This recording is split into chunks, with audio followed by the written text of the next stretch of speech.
के युद्ध की खबर के साथ करेंगे।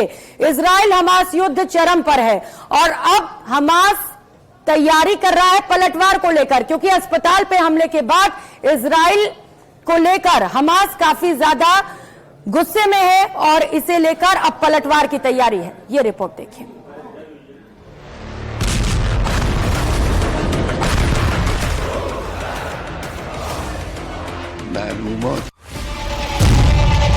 खुफिया रिपोर्ट के मुताबिक हमास के 25,000 लड़ाकों ने उत्तरी गाजा में इजराइल की आईडीएफ के खिलाफ जबरदस्त जंग की तैयारी पूरी कर ली है।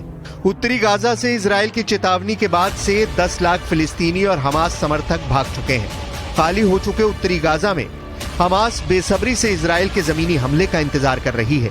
खबर आ रही है कि हमास के पास रूस की एंटी टैंक मिसाइलें और रॉकेट आ चुके हैं। खबर ये भी आ रही है कि ईरान ने हमास को हजारों की तादाद में रॉकेट, कम दूरी की मिसाइलें और भारी संख्या में ड्रोन दे दिए हैं। वहीं दूसरी तरफ स्पेशल फोर्सेस की तरह लड़ने वाले हिजबुल्लाह के 45,000 लड़ाकों को इजराइल पर किसी भी वक्त बड़ा हमला करने के लिए तैयार रहने को कहा गया है, जबकि ईरान ने 5,75,000 सैनिकों को हमले के लिए पूरी तरह तैयार कर लिया है। इस वक्त इजराइल से आर पार का युद्ध करने के लिए जो अरब देश पूरी तरह से मन बना चुके हैं, जरा उन्हें भी जान लीजिए। ईरान, लेबनान, सीरिया, सऊदी अरब, जॉर्डन, मिस्र वो मुस्लिम देश हैं जो इजराइल को उसी की जमीन पर तबाह कर सकते हैं।